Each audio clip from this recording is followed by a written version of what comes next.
It really grinds my gears that every time a new member of Meredith's family shows up, she's basically guilt-tripped into accepting them. I mean, every single time. The woman's already been through enough trauma, can we not just let her be? Oh, I know your mom just died, and you've gone through this extremely traumatic experience, but your deadbeat dad's wife feels bad and wants to be there. Can't you just be nice and accept her? So she does. And what happens? Stepmom dies, and Meredith gets blamed. I know you don't want to have anything to do with your dad's family, but hey, Lexi's your sister. You should really get to know her. So she does. Gets close to her. And then Lexi dies. Cue more guilt. And don't even get me started on Thatcher. I know your dad's a complete jerk who hate you and blamed you for his wife's death, but hey, he's a recovering alcoholic. He needs you to forgive him in order to heal. Oh, and let's not forget all the times he just doted on Lexi right in front of her. Then Meredith's guilted into giving him part of her liver because he's your dad, as if that makes up for everything. Honestly, it's exhausting. And then there's Maggie. I don't even want to get into it, especially where I am right now, that's 11, episode 5. She just walks in, acting like she owns the place, constantly hyping herself up about how smart she is. I get it, arrogant characters can be great. Yang, Bailey, Karev. The difference is they grow. Maggie just stays the same, and not in a good way. If I had a nickel for every time Meredith had a half-sister show up, all smug about being a genius doctor, moving to Seattle, dropping the sister bomb, and guilt-tripping Meredith into accepting them, I'd have 2 nickels.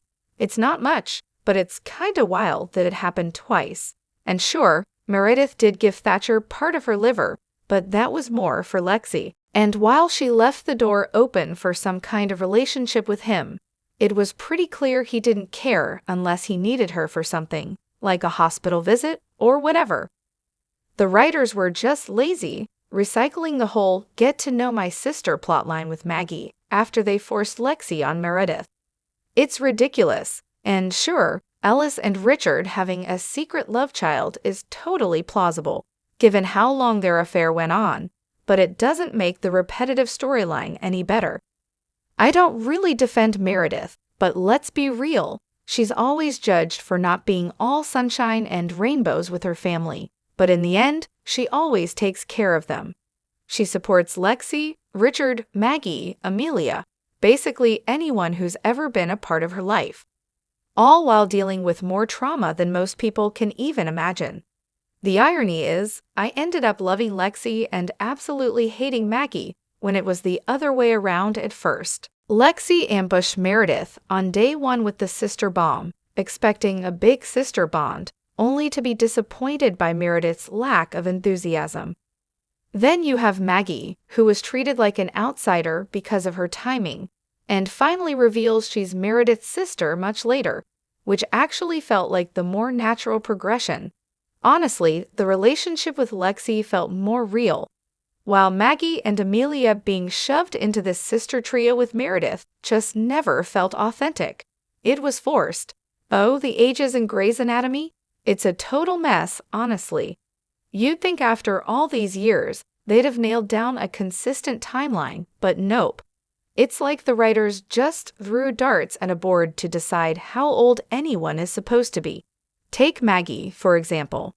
Teddy, in one breath, refers to her as a 20-something, and then, just a couple of episodes later, Maggie's med school co-student, who's supposed to be 43, comes to her for treatment. Oh, what? Maggie's supposed to be, 13 years younger than the usual med student? And don't even get me started on Richard. This guy has been at retirement age since episode 1, but somehow he's still on the job after all these years. Then we've got Bailey, who is supposed to be just a year older than Meredith's class, but that never adds up. It's like she's from a completely different timeline. And Teddy?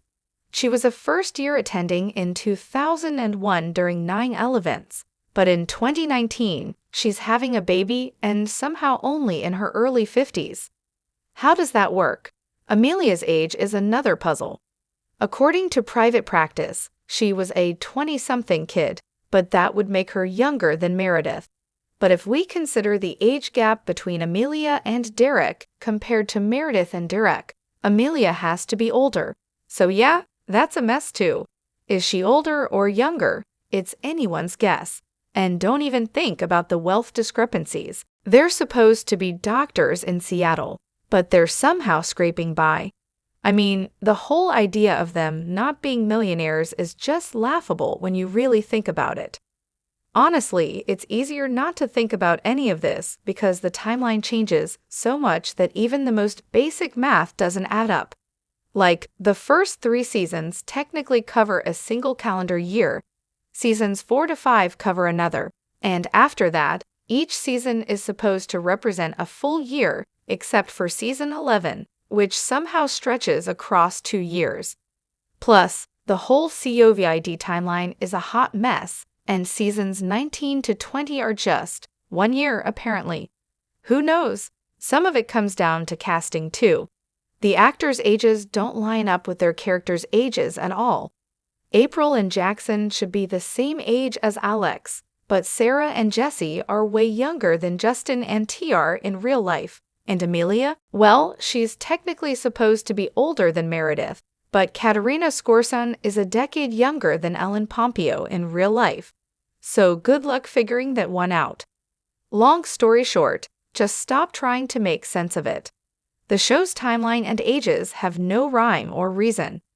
Just sit back, enjoy the drama, and try not to get too caught up in the details. Ah, the age-old debate. Izzy being blamed for Alex leaving Joe. Honestly, it's infuriating. We never got to hear her side of the story when Alex and Joe broke up. So why are people acting like Izzy was some villain swooping in to steal him away? Yeah, maybe she could have told him to stay with Joe before rekindling their relationship. But let's not pretend Alex is some poor, helpless child. He's an adult with a fully functioning brain and free will. He made the decision, but nope, let's just continue to pretend he's incapable of owning his own choices, and naturally, it's all Izzy's fault. And don't even get me started on the whole, these doctors are amazing thing. I wouldn't want any of them near me with a scalpel. They're great in theory, but if I'm being real, I'm not putting my life in the hands of people who have a tendency to sleep with each other, make questionable decisions, and make personal drama their top priority over actual patient care. As for Christina, can we just acknowledge how she was a fantastic mentor, especially in season 9? I mean, sure, she was a nightmare for the season 4 interns, but by season 9, she really stepped it up. She didn't just bark orders and act like a diva, she actually involved her residents.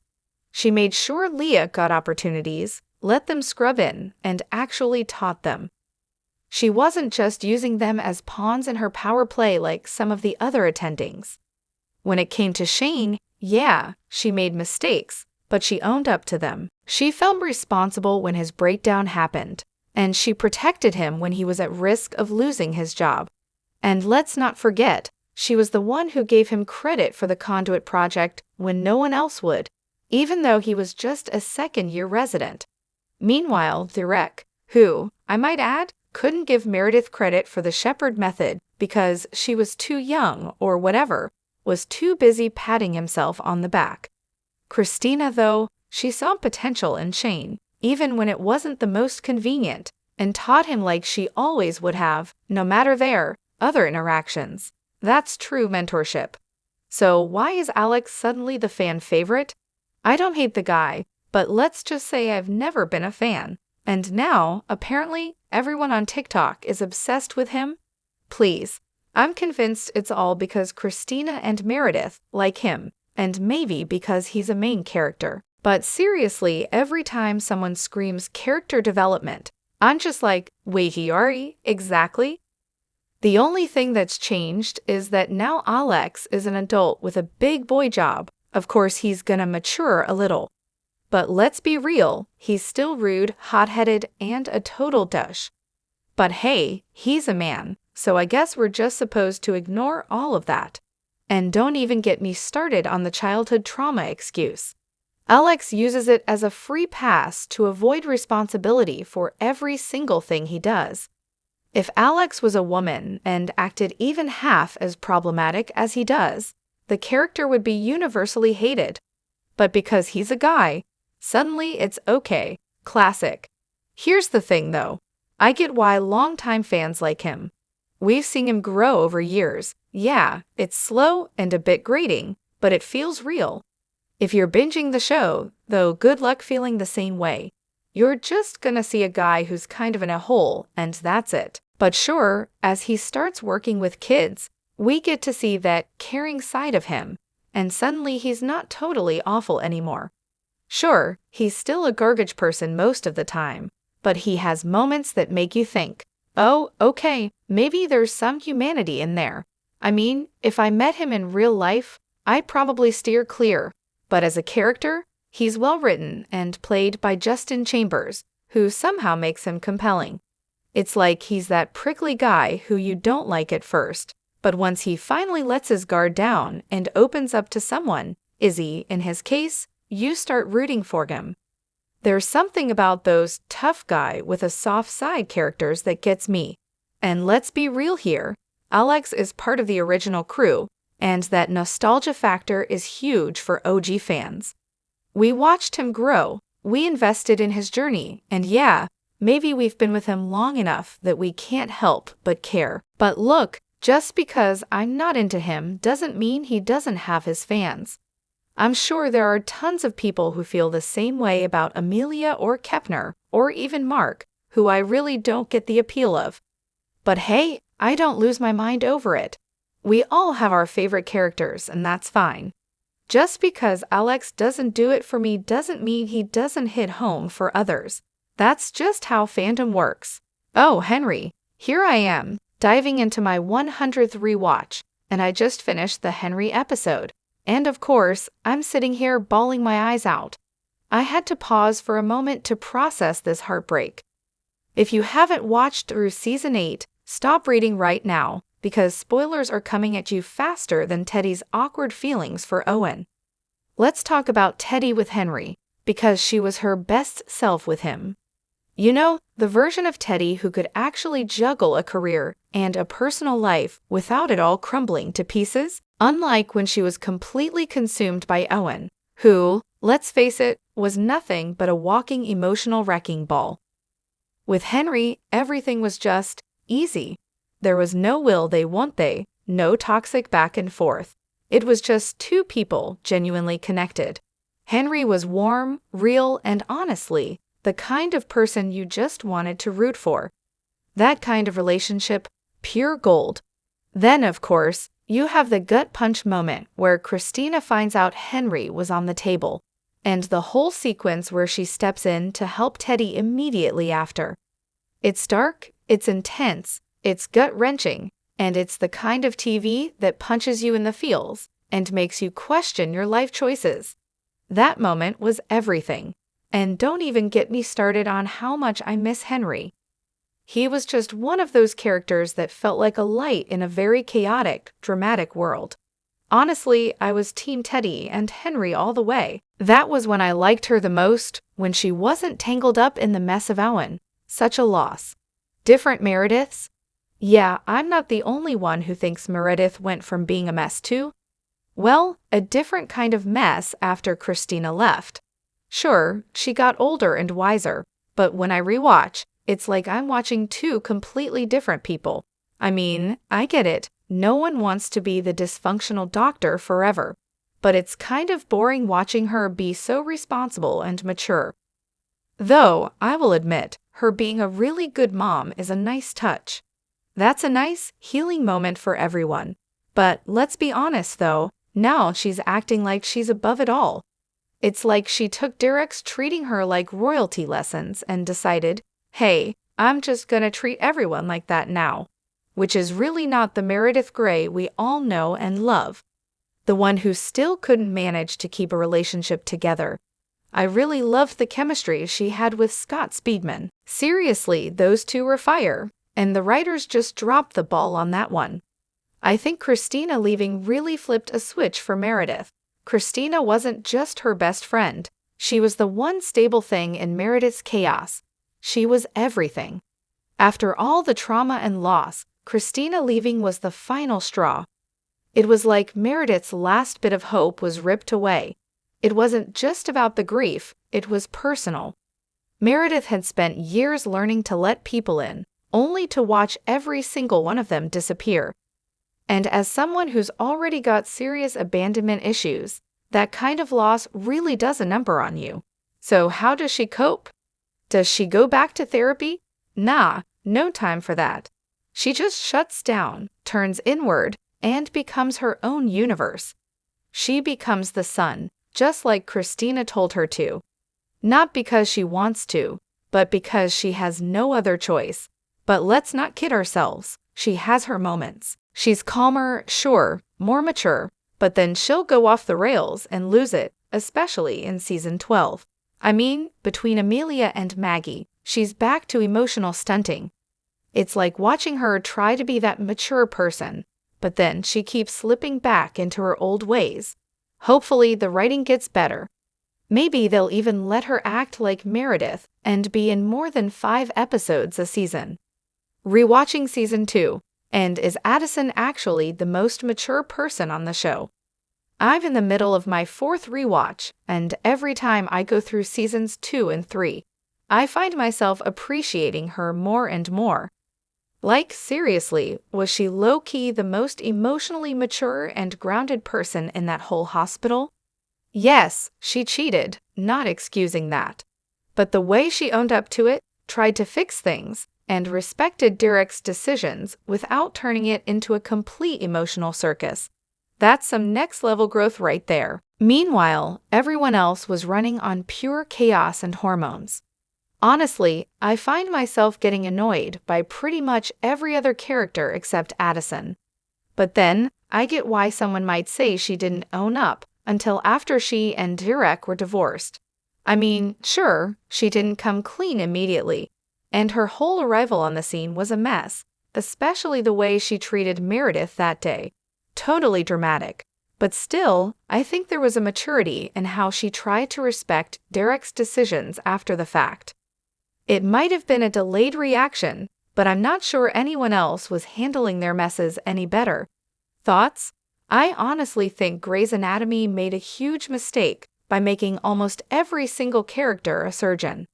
It's something that's brought up a lot, how unrealistic it is, considering the doctors frequently do things that, in real life, nurses or other hospital staff would be handling. Sure, it's fun to see everyone in action, but it feels a bit off when the doctors are doing everything. The show's dynamics could have been so much more interesting if they'd had characters in different hospital roles. Remember in season 1 when Bailey told Meredith and the others to stay away from the ER interns because they were a bad influence? That could have been a great dynamic to explore. In the beginning, we did get glimpses of nurses and interns from other departments, but as time went on, it started to feel like only surgeons existed in that hospital. At the start, we had 3 attending surgeons, Derek, Burke, Weber, and 6 interns. By season 17, though, the cast exploded to about 16 main characters, most of them attendings, and still, it's mostly surgeons. The show could have benefited from more variety. Take Amelia, for example, walking around in her lab coat, looking like she's about to do something important, but then, nothing. It would have been refreshing to see the cast split up between different roles. Along with all the surgeons, imagine having a full ER team, nurses, social workers, police officers, paramedics, pre-Station 19, the whole crew. Shows like ER and Code Black nailed that kind of ensemble. As for other roles, I've got some ideas. George, for instance, could have totally been an ER resident. It would have been a natural fit for him. Ben's career path would have made way more sense if he'd started as a nurse and worked his way up. Ayer did something similar with Abby and Tony, and it was a solid choice. Instead of making April and Owen run the ER, Owen could have been a trauma surgeon, and April could have been an emergency physician.